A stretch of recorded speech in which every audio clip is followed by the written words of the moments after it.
Hi, my name is Mlu Mhlungu.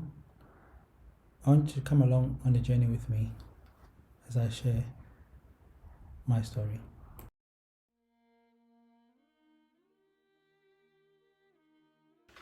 Hi, my name is Mlu Mhlungu. I am a member of the Durban Church of Christ in Durban, South Africa. I wanted to share the experience we had in the last week, where we saw a lot of violence, a lot of looting in the country, and in particular in Durban. It was unnerving, but there's some amazing nuggets of incredible stories that have come out of what happened last week. I live in a community called Westville, which is a west suburb in Durban. What was incredible was just the amount of community rallying around and ensuring that we protect our community from anyone coming in to vandalize or to loot the shops in our area. It was amazing how suddenly we realized that this was about, the difference between those who have and those who don't have. Didn't matter what race you are, if you had something, you felt threatened.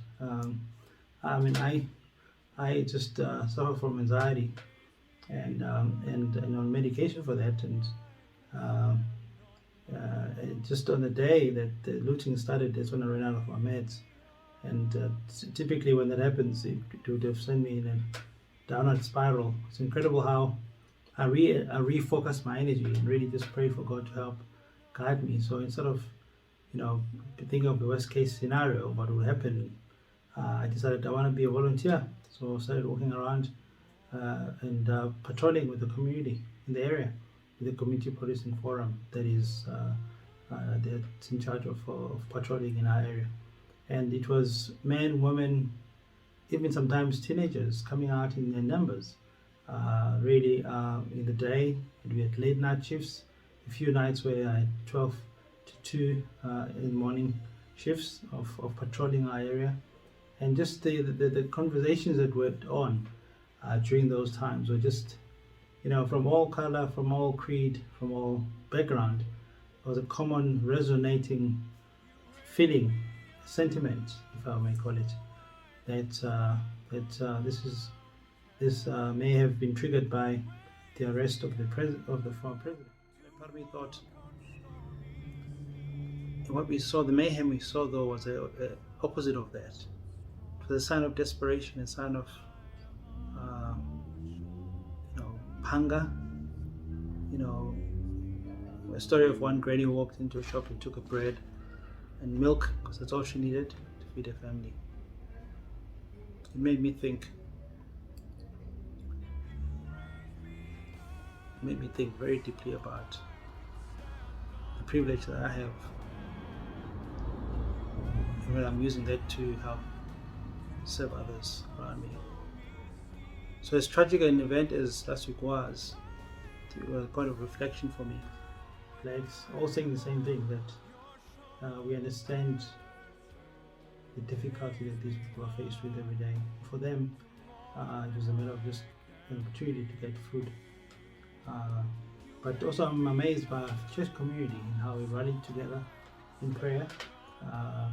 We had days where we committed, lunch times to just the entire church to get together and pray.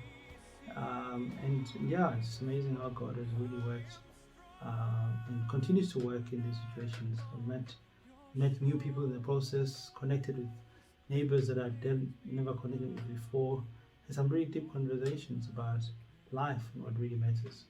And it has been a difficult week and tough to our families, but unfortunately, I'm among the privileged who was fearing for my life, for the security of my house, and had the means to go out there and protect ourselves.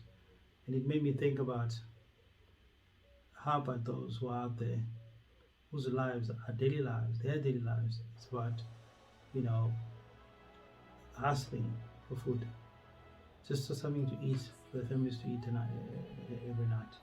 And so it was very sobering for me, and my anxiety went away for the week, thank goodness. And it really focused my mind and heart on how can I be the difference that I want to see. I always say to my girls, you wanna see the difference in the world, be the difference you want to see happen. And I believe as a community, we have to start making a big difference in the communities we reside in by being the difference we want to see. You know, helping where there are needs, serving communities, and just being the image bearers that Christ called us to be.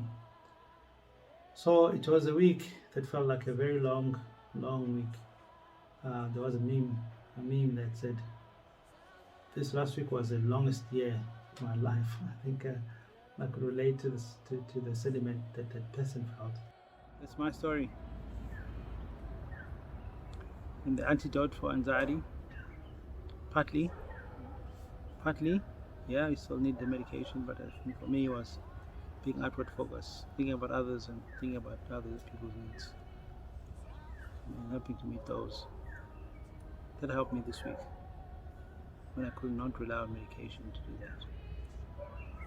That's my story. God bless.